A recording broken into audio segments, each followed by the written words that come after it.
Gotham City. We think we know it. We know the grime of Crime Alley, the flickering neon of the Diamond District, and the gargoyles that keep watch from the heights of Wayne Tower. Most of all, we think we know the man who rules its nights. For 70 years, Batman has been the undisputed master of Gotham.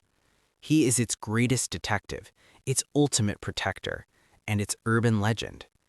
But in 2011, when Scott Snyder and Greg Capullo took the reins for DC's New 52 reboot, they asked a terrifying question. What if Batman doesn't know Gotham at all? Beware the Court of Owls that watches all the time, ruling Gotham from a shadowed perch behind granite and lime. They watch you at your hearth. They watch you in your bed. Speak not a whispered word of them, or they'll send the Talon for your head. For generations, children in Gotham sang this rhyme. Bruce Wayne heard it as a boy. But Bruce Wayne doesn't believe in fairy tales. He believes in evidence. He believes in the tangible. And to him, the Court of Owls was nothing more than a ghost story to keep the wealthy in line. He was wrong. And that mistake almost cost him his soul. The story begins with a Gotham of the future. Bruce Wayne is at his most optimistic.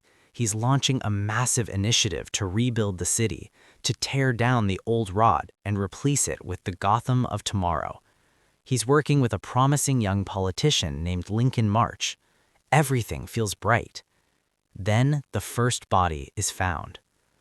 During a meeting with Lincoln March, a figure crashes through the glass. This is a Talon. He is fast, silent, and seemingly impossible to kill.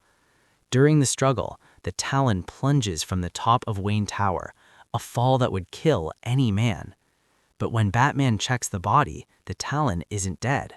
He wakes up in the ambulance, murders the paramedics, and vanishes into the night.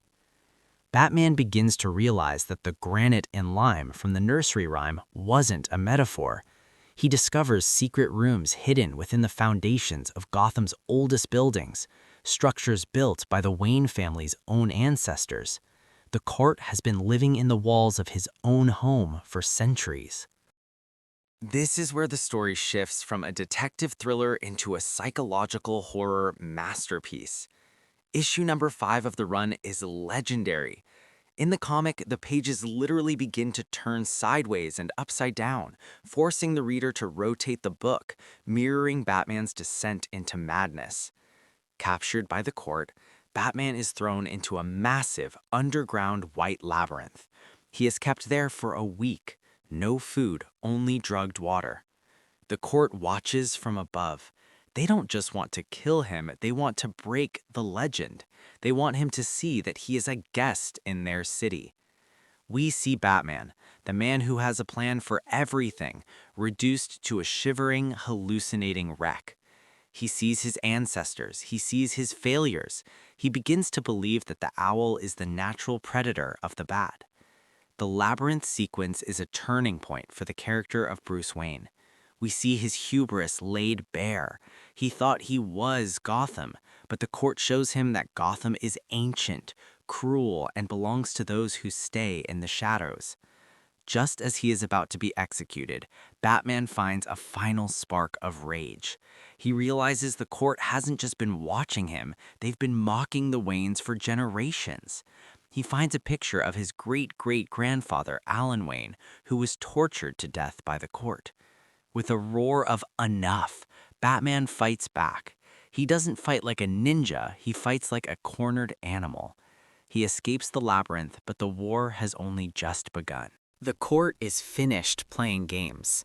They realize that as long as Batman and his allies stand, their shadow rule is threatened.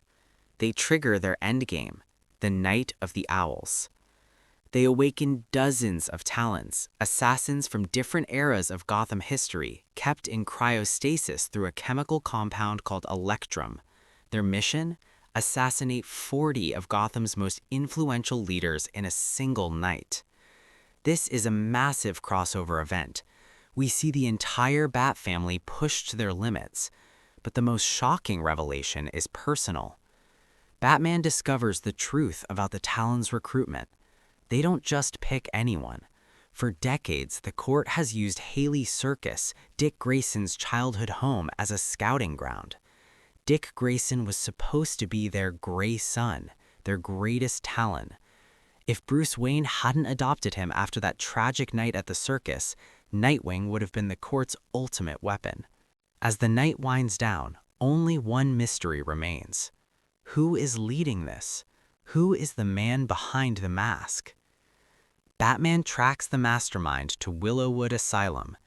There, he finds Lincoln March. But March isn't a victim of the court, he is its ultimate product. March reveals a bombshell that shakes Bruce to his core. He claims to be Thomas Wayne Jr., Bruce's long-lost younger brother. He tells a story of a car accident that happened while Martha Wayne was pregnant. He claims he was born prematurely, hidden away in an institution and forgotten by the Waynes.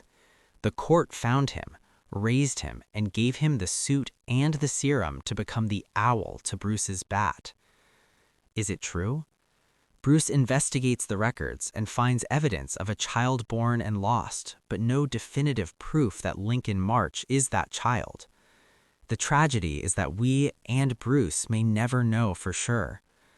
March is the dark reflection of Bruce Wayne, a man who lost his family and chose to let Gotham's darkness consume him. The battle ends in an explosion. March vanishes. The court's leadership is decimated, but the organization itself? It's like a fungus. You can clear the surface, but the roots remain deep in the soil of Gotham. The Court of Owls changed Batman. It humbled him. It taught him that his city is not a puzzle to be solved, but a living, breathing mystery that will always have secrets he cannot uncover. Scott Snyder and Greg Capullo didn't just give us a cool new villain, they gave us a new mythology. The Court of Owls has since appeared in movies, video games like Gotham Knights, and the Gotham TV show. They have become as essential to the lore as the Joker or Two-Face. Because in the end, we all want to believe we're in control. We want to believe we know the streets we walk on. But as Batman learned the hard way, Gotham is always watching, and it always has been.